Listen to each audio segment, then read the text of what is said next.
सियाल में आउटसोर्सिंग से चल रहे खदानों का ग्रामीणों ने कार्य ठप कराया।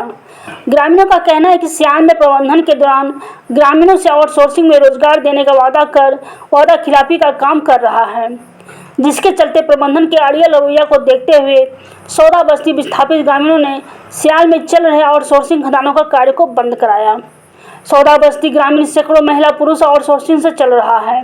खदानों पर धरना प्रदर्शन का कार्य को रोक दिया और उनका कहना था कि जब तक प्रबंधन हम लोगों को रोजगार मुहैया नहीं उपलब्ध कराएगा तब तक कार्य इसी तरह ठप रहेगा।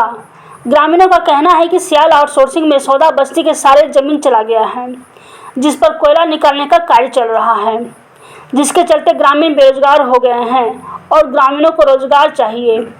प्रबंधन के द्वारा इस पर कई बार वार्ता हुई, पर प्रबंधन के अड़ियल रवैया से ग्रामीणों के साथ सौतेलापन का व्यवहार किया जा रहा है। बाहरी लोगों को लाकर काम कराया जा रहा है, जिससे खफा होकर ग्रामीण सैकड़ों महिला पुरुष आउटसोर्सिंग के खदान के सामने धरना प्रदर्शन कर खदान को बंद कर दिया गया है। वहीं ग्रामीणों का ये भी कहना है कि हम ग्रामीणों में हर तरह से स्किल से परिपूर्ण हैं। हमारी धरती में अथाह संपत्ति है, पर हम लोग गरीबी से अपना जीवन यापन कर रहे हैं। सेल संचालन समिति सौदा बस्ती के तत्वाधान में सीआरडी परियोजना में कार्य कर रही आउटसोर्सिंग कंपनी पीएसएमई और आरए माइनिंग के चल रही उत्पादन को सौदा बस्ती तथा सरैया टोला के हजारों ग्रामीणों ने सुबह 9 बजे से शाम 4 बजे तक पूरा दिन ठप रखा। समिति की मुख्य मांगे थी कि दोनों कंपनियों में सौदा बस्ती एवं सरैया टोला के लोगों को संपूर्ण रोजगार से जोड़ा जाए।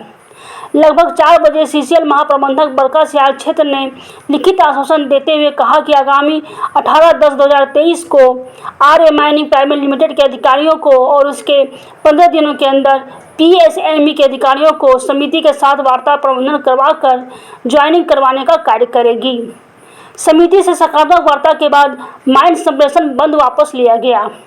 मौके पर अध्यक्ष नीतीश कुमार ने कहा कि काफ़ी बार प्रबंधन से वार्ता करने और आश्वासन देकर पूरा नहीं किए जाने की वजह से बंद किया गया। यदि सीसीएल हम ग्रामीणों से वादा खिलाफी करती है तो आंदोलन की गति और तेज होगी।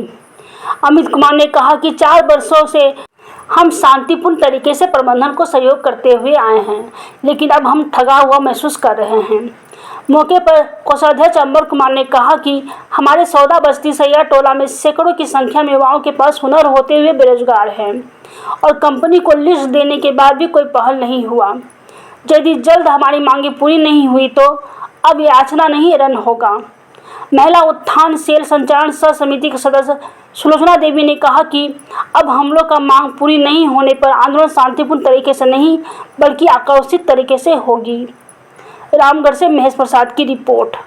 हम लोग जो ये दोनों माइंस खुला हुआ है पार्ट 1 पार्ट 2, उसमें पूरी तरह से जो ज़मीन गई है सौदा बस्ती की गई है।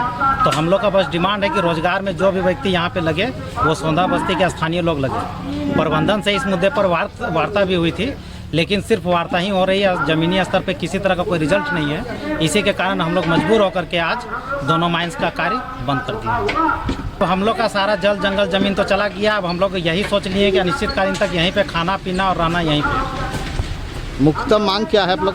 बस स्थानीय लोगों को रखा जाए, जो भी स्किल के व्यक्ति हैं, जैसे कि ऑपरेटर हो गया, पीसी ऑपरेटर हो गया, वोल्वो ऑपरेटर हो गया, आपका सुपरवाइज़र हो गया। हमारे गांव में हर तरह के स्किल के व्यक्ति हैं, आप उनको पहले प्राथमिकता दें, उसके बाद किसी और को दें। मकसद है कि जब से यहाँ पे न्यू ओपन कास्ट सीआरडी का खुलने की बात आई है, मैं 2018-19 की बात कर रहा हूँ, तब से सीसीएल प्रबंधन और यहाँ पे कार्य कर रही आउटसोर्सिंग कंपनियाँ हम विस्थापितों प्रभावितों को छलने का काम किया। हमारे पास में स्किल्ड नौजवान हैं जो कि हर एक तरह का काम को कर सकते हैं, फिर भी ये लोग बाहर से ला करके इम्पोर्ट करते हैं। हमें दुख होता है कि हम जिस धरती से आते हैं, हमारे कोख में अमीरी है और हमारे गोद में गरीबी दी जाती है। इससे आक्रोश होकर के युवा वर्ग और महिला सारे लोग मिल करके ग्रामीण विस्थापित प्रभावित आज हम विवश हो गए, नहीं चाहते हुए भी बंदी करने का हमारा अधिकार है, अनशन करने का। उस अधिकार का हम आज प्रयोग कर रहे हैं और ये अनिश्चितकालीन बंदी है और अगर नहीं मानी गई तो इसको तब तक वापस नहीं लिया जाएगा जब तक यहीं पे आकर के ये लोग ज्वाइनिंग नहीं देते हैं। क्या शुभ नाम हुआ? अनिश्चितकालीन के लिए जो धरना दिए हुए हैं वो रोजी रोजगार के लिए है, हक और अधिकार के लिए है। और मैनेजमेंट जो है आपका जीएम, प्रोजेक्ट अफसर और आरए माइनिंग का जीएम, ये हम लोगों के साथ छलावा किया है दो महीना पहले जीएम ऑफिस में वार्ता हुई, सकारात्मक वार्ता हुई। उन्होंने सब बातों को एक्सेप्ट किया कि सौंदा बस्ती के जितने भी विस्थापित बेरोजगार हैं उन लोगों को माइंस में योग्यता के अनुसार सबको काम में रखा जाएगा, रोजी रोजगार दिया जाएगा। लेकिन प्रबंधन का रवैया है सो ढुलमुल रवैया रहा।